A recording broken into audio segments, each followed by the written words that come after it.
Hello friends, welcome back to our YouTube channel. അപ്പോൾ ഇന്നത്തെ video വന്നിട്ട് ഒരു കാരമൽ മിൽക്ക് പുഡിംഗ് ആണ്. പെട്ടെന്ന് തന്നെ നമുക്ക് റെഡിയാക്കുന്നത് കാണാം. അതിന് മുന്നായിട്ട് ആദ്യമായിട്ടാണ് നിങ്ങൾ എൻ്റെ ചാനൽ കാണുന്നതെങ്കിൽ സബ്സ്ക്രൈബ് ചെയ്യുക. അതിനോടൊപ്പം ഒരു ബെലൈക്കൺ വരും, അതിൽ ക്ലിക്ക് ചെയ്യുക. ഓൾ എന്ന ഓപ്ഷനിൽ ക്ലിക്ക് ചെയ്യുക. അപ്പോൾ കാരമൽ പുഡിംഗ് ഉണ്ടാക്കാൻ വെറും 3 ചേരുവകൾ വെച്ചിട്ടാണ് പെട്ടെന്ന് തന്നെ നമുക്ക് റെഡിയാക്കാനായിട്ട് പറ്റും. അപ്പോൾ അതിനുവേണ്ടി ആദ്യം തന്നെ ചെയ്യുന്നത് ഷുഗർ ഒന്ന് കാരമലൈസ് ചെയ്തെടുക്കണം. അതിനുവേണ്ടി ഒരു പാത്രം അടുപ്പത്തേക്ക് വെച്ച് കൊടുത്തിട്ടുണ്ട്. അതിലേക്ക് 3 സ്പൂണ് ഷുഗർ ആഡ് ചെയ്ത് കൊടുക്കാം. പിന്നെ അതിലേക്കൊരു 2 സ്പൂണ് വെള്ളം ഒഴിച്ചു കൊടുക്കുന്നുണ്ട്. മീഡിയം ഫ്ലെയിമിലിട്ട് നമുക്കിത് പെട്ടെന്ന് തന്നെ ചെയ്തെടുക്കാവുന്നുള്ളൂ. ഷുഗർ പെട്ടെന്ന് തന്നെ കരിഞ്ഞു പോകാത്ത രീതിയിൽ നന്നായിട്ട് മിക്സ് ചെയ്തുകൊണ്ടിരിക്കുക. നന്നായിട്ടൊന്ന് മിക്സ് ചെയ്ത് കൊടുക്കാം കേട്ടോ. അപ്പോൾ ഷുഗർ സിറപ്പിൻ്റെ ചെറുതായിട്ടൊക്കെ കളറൊക്കെ മാറി വരുന്നുണ്ട്. അപ്പോൾ ഷുഗർ ഇവിടെ നന്നായിട്ട് കാരമലൈസ് ആയിട്ട് കിട്ടിയിട്ടുണ്ട്. ഇതിന് ചൂടോടുകൂടി തന്നെ ഏത് പാത്രത്തിലാണോ പുഡിങ് റെഡിയാക്കി എടുക്കുന്നത് ആ പാത്രത്തിലേക്ക് ഒഴിച്ചെടുക്കണം വേണ്ടത്.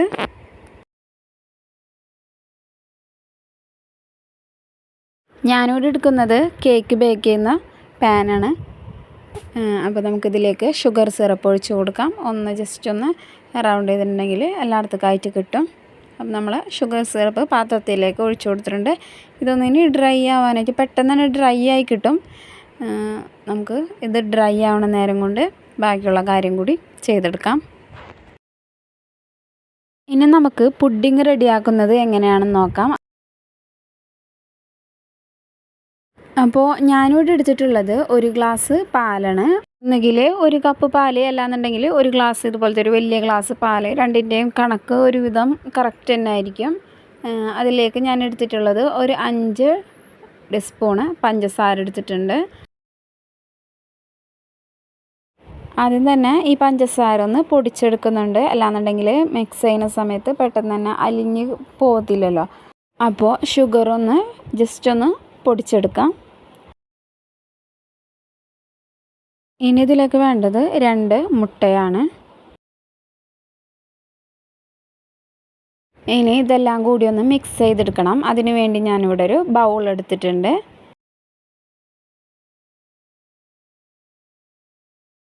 ഇതിലേക്ക് 2 മുട്ടയും കൂടി ഉടച്ച് ഒഴിച്ചു കൊടുക്കാം.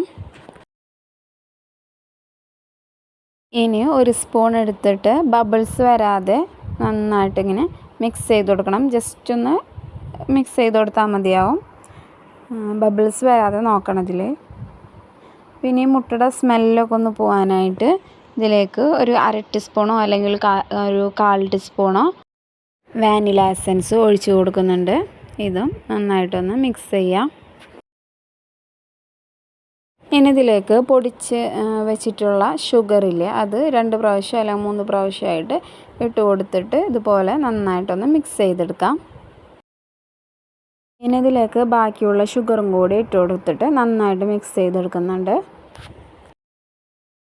നന്നായിട്ട് മിക്സായി വന്നിട്ടുണ്ട്. ഇനി ഇതിലേക്ക് നേരത്തെ എടുത്ത് വെച്ചിട്ടുള്ള പാൽ കുറച്ച് ഒഴിച്ച് കൊടുക്കുന്നുണ്ട്. ബബിൾസ് വരാതെ തന്നെ നന്നായിട്ടൊന്ന് മിക്സ് ചെയ്ത് കൊടുക്കാം. നന്നായി മിക്സ് ചെയ്തതിന് ശേഷം ബാക്കിയുള്ള പാലും കൂടി ഒഴിച്ചിട്ട് മിക്സ് ചെയ്തെടുക്കാം കേട്ടോ. അപ്പോൾ നന്നായിട്ട് മിക്സ് ചെയ്ത് കിട്ടിയിട്ടുണ്ട്. ഇനി ഇതൊന്ന് അരിച്ചെടുക്കണം. എന്തിനാന്ന് വെച്ചിട്ടുണ്ടെങ്കിൽ ഇപ്പം നമ്മൾ എഗ്ഗൊന്നും നന്നായിട്ട് ബീറ്റ് ചെയ്തെടുത്തിട്ടുള്ള, ജസ്റ്റ് ഒരു സ്പൂൺ വെച്ചിട്ട് മിക്സ് ചെയ്തെടുത്തിട്ടുള്ളതാണ്. അപ്പോൾ നമുക്ക് എഗ്ഗിൻ്റെ വല്ലതൊക്കെ ഉണ്ടാവും അതിൽ. അപ്പോൾ അതൊന്നും ഇല്ലാതിരിക്കാൻ വേണ്ടിയിട്ടാണ് ഇതൊന്ന് അരിച്ചെടുക്കുന്നത്. അപ്പം നമുക്കിതിൽ അരിച്ചിട്ട് ഈ കാരമലൈസ് ചെയ്തിട്ടുള്ള പാത്രത്തിലേക്ക് നമുക്കിതൊന്ന് ഒഴിച്ചു കൊടുക്കാം. അപ്പോൾ പുഡിങ്ങിനുള്ള മിക്സ് ഞാൻ ഈ പാത്രത്തിലേക്ക് ഒഴിച്ചു കൊടുത്തിട്ടുണ്ട്. ഇനി ഇതൊന്ന് നമുക്ക് ആവിയിൽ വേവിച്ചെടുക്കുന്നതാണ് ചെയ്യേണ്ടത്. അപ്പോൾ അതിന് വേണ്ടി ഞാനൊരു ഇഡ്ഡലിച്ചെമ്പിൽ വെള്ളം ഒഴിച്ചിട്ട് വെച്ചിട്ടുണ്ട്. അതിൽ നിന്ന് നന്നായിട്ടൊന്ന് തിളച്ച് വരുമ്പോഴാണ് നമുക്ക് ഈ പാത്രം ഇതിലേക്ക് ഇറക്കി വെച്ച് കൊടുക്കേണ്ടത്.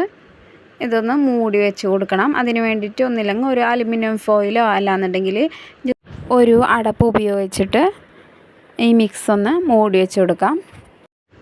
ലോ ഫ്ലെയിമിൻ്റെയും മീഡിയം ഫ്ലെയിമിൻ്റെയും ഇടയിലായിട്ട് വേണം ഇത് ഫ്ലെയിം നമുക്ക് വെച്ച് കൊടുക്കണമെന്നുണ്ടെങ്കിൽ. ഒരു 15 മിനിറ്റ് കൊണ്ട് തന്നെ നമുക്കത് റെഡി ആയിട്ട് കിട്ടും. അപ്പോൾ ഞാനിവിടെ 15 മിനിറ്റ് കഴിഞ്ഞപ്പോൾ ഒന്ന് പാത്രം തുറന്ന് നോക്കിയിട്ടുണ്ട്. ഇനി ഇതൊന്ന് റെഡി ആയിട്ടുണ്ടോ എന്നൊന്ന് നോക്കണം. അതിന് വല്ല ടൂത്ത് പിക്ക് എങ്ങാനും ഉപയോഗിച്ചിട്ടൊന്ന് കുത്തി നോക്കിയാൽ മതിയാവും. അപ്പോൾ വെന്തിട്ടുണ്ടെങ്കിൽ നമുക്ക് ഈ ടൂത്ത് പിക്കുമ്പോൾ ഒന്നും കാണത്തില്ല. വെന്തിട്ടില്ല എന്നുണ്ടെങ്കിൽ നമുക്കിതിൻ്റെ പാലിൻ്റെ അംശമൊക്കെ ഇതുമ്പോൾ കാണാൻ പറ്റും.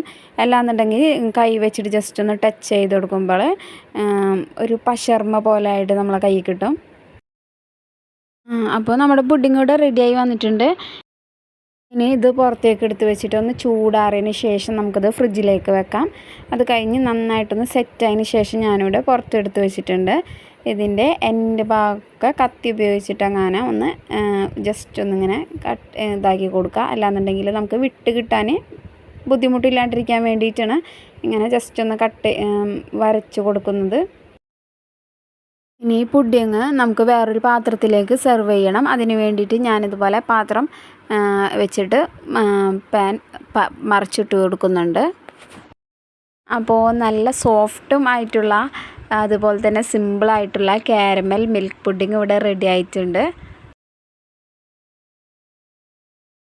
അപ്പോൾ ഞാനിതൊന്ന് കട്ട് ചെയ്ത് കാണിച്ചു തരാം എത്രയും സോഫ്റ്റായിട്ടാണ് നമ്മളെ പുഡിങ് ഇരിക്കുന്നതെന്ന്. അപ്പോൾ നല്ല സോഫ്റ്റായിട്ട് വന്നിട്ടുണ്ട്. നന്നായിട്ട് മെൽറ്റായിട്ട് പോണ രീതിയിലാണ് റെഡിയായി വന്നിട്ടുള്ളത്. കേട്ടോ, അടിപൊളിയായിട്ട് വന്നിട്ടുണ്ട്. അപ്പോൾ എല്ലാവർക്കും വീഡിയോ ഇഷ്ടമായെന്ന് വിചാരിക്കുന്നു. വീഡിയോ ഇഷ്ടമായിട്ടുണ്ടെങ്കിൽ ലൈക്ക് ചെയ്യുക, ഷെയർ ചെയ്യുക, സബ്സ്ക്രൈബ് ചെയ്യുക. നിങ്ങളുടെ അഭിപ്രായങ്ങളൊക്കെ കമൻറ്റ് ബോക്സിൽ അറിയിക്കുക. ഉടൻ തന്നെ അടുത്ത വീഡിയോയിൽ കാണാം. അതുവരെ ചിൽഡ്രൻ ടേക്ക് കെയർ.